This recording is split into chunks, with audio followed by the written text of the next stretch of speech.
Volám sa Ondrej Ruso, som z Plešivca, mám 50 rokov. Narodil som sa 12. júla 63 vo Revúcej.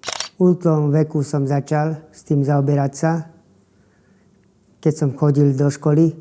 V základnej škole, keď som maloval veľa a videli môj talent, že som talentovaný decko, tak tedy som začal malovať, zaoberať sa s tým umením.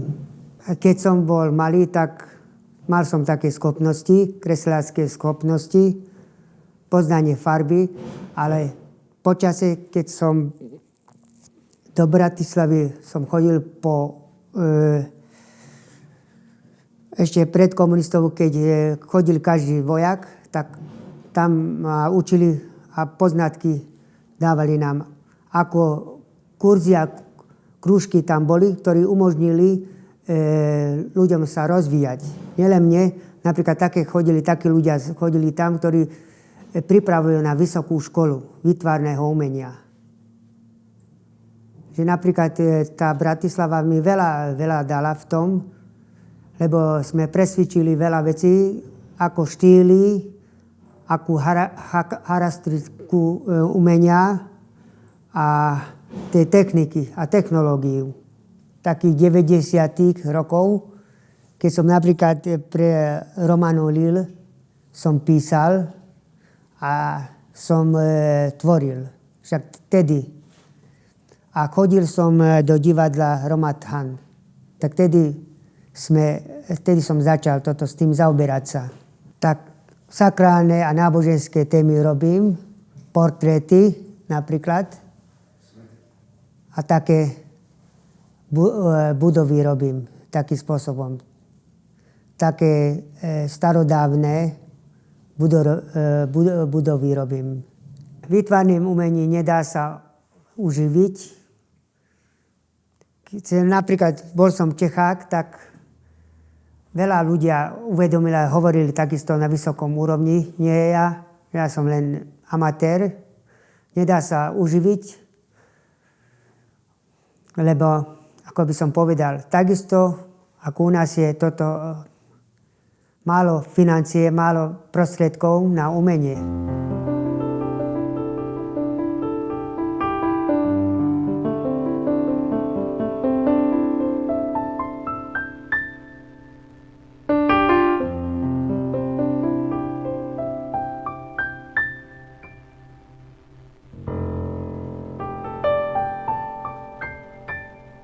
Tento obraz je uhlíkom robiť. Ja som portrétista takisto.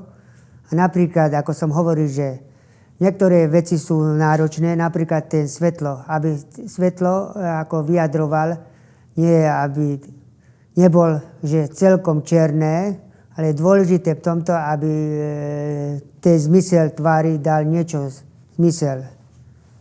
Napríklad je ťažké napríklad urobiť ruky napríklad. Šaty. Ja takým spôsobom robím tie figurálne kresby, že kostru urobím. Silueta napríklad. Aby som vedel a presne takým spôsobom, že nahý je napríklad a dorobím. Lebo takým spôsobom môže byť dokonalý, že čo je pod tým, tak môžem nakresliť napríklad tie šaty, a tieňovanie. Napríklad dôležité je vo umení napríklad vedieť tieňovanie a svetla. To je dôležité. A podľa mňa tuto svetla a tiene sú názornené takým spôsobom, že ťahajú svetlo. Dôležité napríklad tie rozmery, lebo napríklad keď ukážem, tak musí byť oči napríklad takým spôsobom to... Keď človek učí anatómiu, tak vie, že aký spôsob, že nakoľko môže uši, oči, ústa, nakoľko môže byť súmerné. Pastelkami, uhlíkami, vidíte, aj uhlíkami robím takisto. Aj namalujem temperkou. a iné veci robím.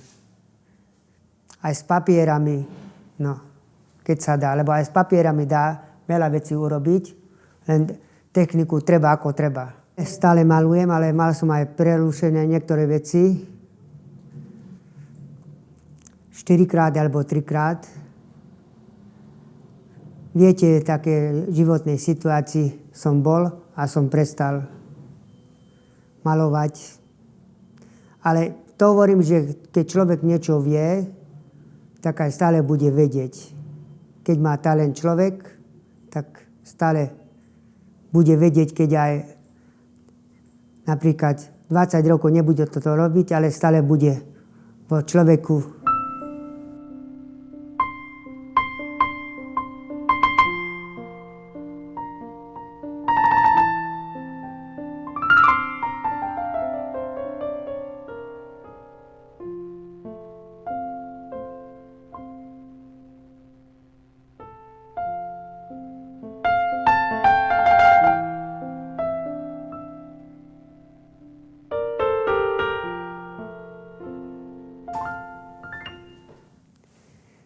Tu vidíte svätú Katarínu, ako klačí. Svoj tvár vidí vo rieke a vtáčika. Taký pokoj, mier, myslím, že ten obraz dáva. A také znamenie, také nádych, motív kresťanstva, svatosti to dáva, podľa mňa. Preto je toto, lebo svätá Katarína od mladosti bol taký náboženský, dojatý do viery a duchovného života. To je uhlíkom kreslený, vidíte, že uhlíkom kreslený je. A mesiac som robil, pracoval na tom. Lebo napríklad to priestor, to je ťažké namalovať a ako sa hovorí, profesorka mi takto hovoril, že keď niečo robím, tak musí to presne byť taký, aký je. Lebo to nemá zmysel. Tá štruktúra musí vyvinutý, napríklad,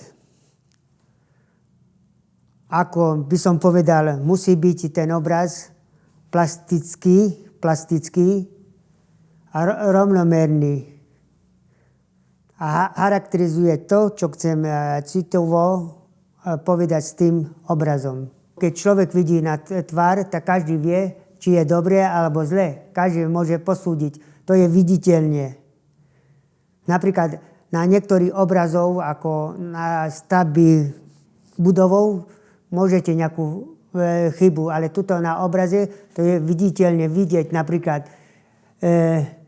oči, uši, ústa, to musí byť snažiť sa byť dokonalý v tomto, aby ten tvár, aby niečo priniesol.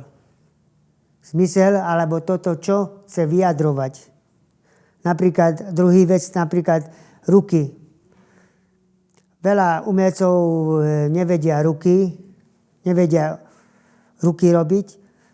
V prvom rade, keď chcú niečo také obraziť, vedieť, musia vedieť aj anatómiu tela, ako ja som sa naučil napríklad. Dôležité je napríklad tie nohy, aby vystihol. Preto hovorím, že ten obraz a som mesiac robil, na tom pracoval. Aby nejaký zmysel mal.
treba pochopiť, že človek nemôže byť hneď profesionál, ale treba na to čas, aby sa vyvíjal, aby sa mal poznanie a prešiel všelakým vecami.